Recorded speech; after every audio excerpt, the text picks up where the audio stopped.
Imaginez un peu, un contrat sur 3, potentiellement celui qui gère votre immeuble n'est pas conforme à la loi.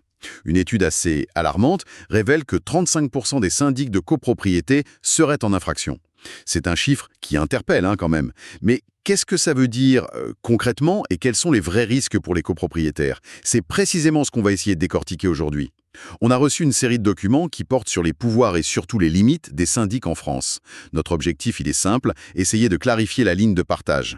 Qu'est-ce qu'un syndic peut décider seul et à quel moment doit-il impérativement obtenir le feu vert des copropriétaires? Pour ça, on va s'appuyer sur un cas pratique assez spectaculaire, le litige Victoria Sulf, mais aussi sur le cadre légal, la fameuse loi de 1965, et on élargira un peu en regardant le marché des syndics dans son ensemble. Bonjour. Oui, c'est un sujet crucial parce que le syndic, c'est vraiment la cheville ouvrière de la copropriété. Mais son rôle est très, très encadré. Et pour une bonne raison, protéger les copropriétaires. En fait, tout le système repose sur une distinction qui est fondamentale. C'est la différence entre la gestion de tous les jours, l'administration courante, et les décisions qui engagent vraiment avec un impact financier important. C'est l'article 18 de la loi de 1965 qui est le pilier de tout ça. Il fixe les règles du jeu, quoi. D'accord. Alors rentrons dans le vif du sujet. Pour comprendre cette fameuse ligne de partage, j'ai sous les yeux un tableau qui classe un peu les actions du syndic. On dirait qu'il y a deux grandes familles, ce qu'il peut faire seul et ce pourquoi il a besoin d'une autorisation. Commençons par son champ d'action autonome. Je vois une première catégorie, la gestion courante. Ça semble assez évident, non? Payer les factures, l'entretien. Exactement. La gestion courante, c'est le b.a.-ba, c'est de sa mission. C'est tout ce qui est nécessaire au fonctionnement normal au quotidien de l'immeuble. Payer le fournisseur d'électricité, faire nettoyer les parties communes, souscrire l'assurance obligatoire. Ce sont des tâches pour lesquelles il a été mandaté. On ne va pas convoquer une assemblée générale pour chaque facture à régler. Ce serait paralysant. Logique, mais je vois une deuxième catégorie qui m'intrigue un peu plus. Les travaux conservatoires urgents. Le mot urgent est la clé, j'imagine. Qu'est-ce qui définit une urgence qui lui permettrait d'agir sans demander l'avis de personne? C'est un point absolument essentiel et parfois c'est source de litige. L'urgence, elle est caractérisée par un péril imminent, soit pour la solidité de l'immeuble, soit pour la sécurité des gens qui vivent. On ne parle pas d'un simple désagrément, hein.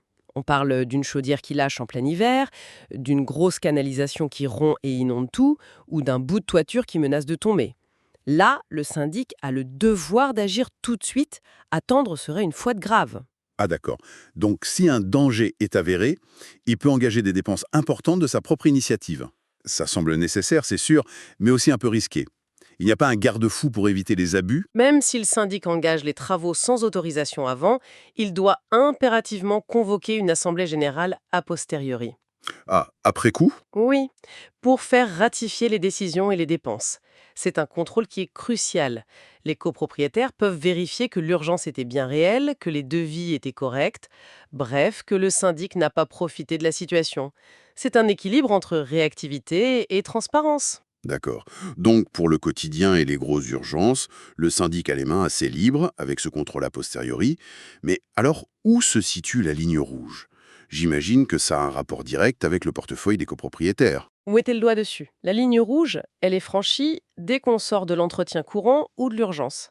Dès qu'on entre dans le domaine de l'investissement, de l'amélioration ou de la dépense exceptionnelle.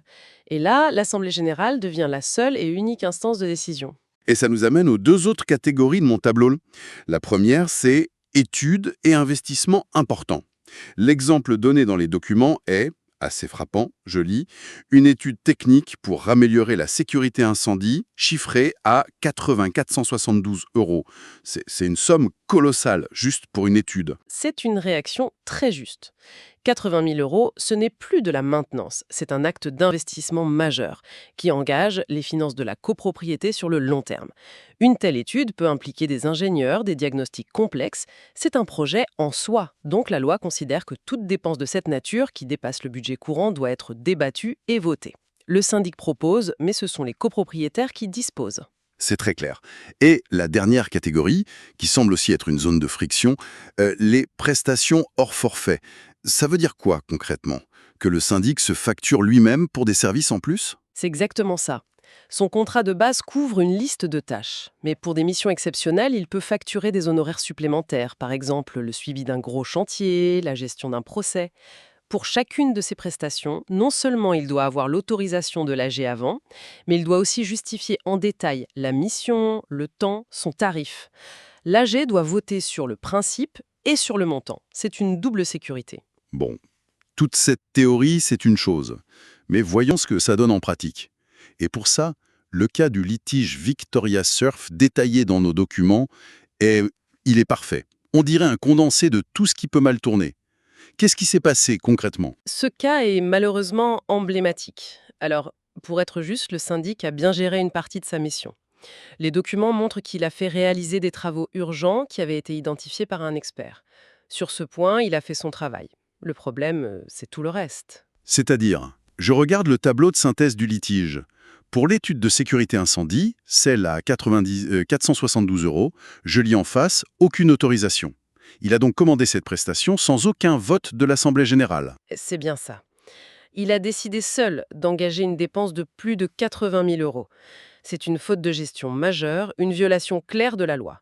Il n'y a aucune ambiguïté là-dessus. Et ce n'est pas tout. Je vois une deuxième ligne encore plus troublante. Des factures hors forfait pour 87 555,86 € et qualifiées d'injustifiées. Là, ça dépasse la simple absence d'autorisation, on dirait. Absolument. Ici, le manquement est double. Non seulement ces honoraires n'ont jamais été validés par un vote, mais en plus, le syndic n'a pas pu prouver la réalité du travail facturé. Il s'est donc payé pour des prestations soit pas dues, soit pas effectuées. C'est extrêmement grave. Attendez une seconde, faut que je fasse le calcul. On a 442 000 € pour l'étude et presque 88 000 € pour ses honoraires. Si on additionne, on parle de plus de 167 000 €. C'est une somme délirante pour une seule copropriété. Comment c'est possible d'en arriver là? C'est un cas grave, mais il est loin d'être unique. Il est surtout emblématique. Il illustre parfaitement comment la statistique des 35% de syndics en infraction, c'est pas une abstraction. Derrière ce chiffre, il y a des situations concrètes comme celle-ci, où des familles doivent payer des sommes folles pour des décisions sur lesquelles elles n'ont eu aucun contrôle. C'est difficile d'imaginer une telle déconnexion. On peut se demander si la structure même du marché des syndics ne favorise pas ça. Justement, l'un de nos documents, c'est une carte de France qui montre les syndics leaders par région. On voit quelques très grands noms partout. Est-ce que cette concentration du marché joue un rôle là-dedans? C'est une excellente hypothèse. Ce que cette carte révèle, c'est une tendance de fond. Une concentration très forte du marché.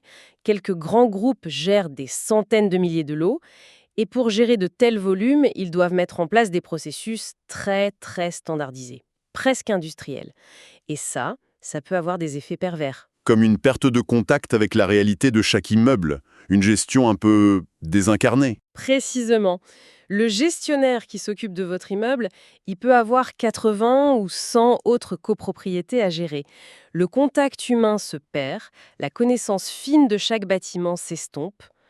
La question que pose le document où les petits syndics peuvent-ils encore rivaliser, elle est cruciale. Ça touche à la qualité du service, à la proximité et au final à la capacité des copropriétaires à contrôler leur gestionnaire. C'est fascinant, parce que ça donne une autre dimension au problème. C'est pas juste une histoire de règles mal appliquées, c'est peut-être aussi un effet de système. Si on devait résumer ce qu'on a vu, les points essentiels à retenir.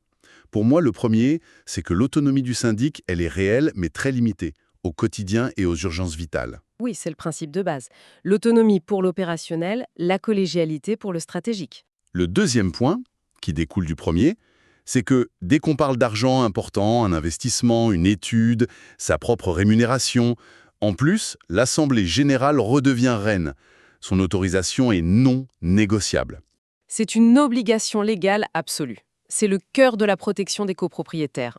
Et troisièmement, le cas Victoria Surf nous a bien montré que les enjeux ne sont pas théoriques.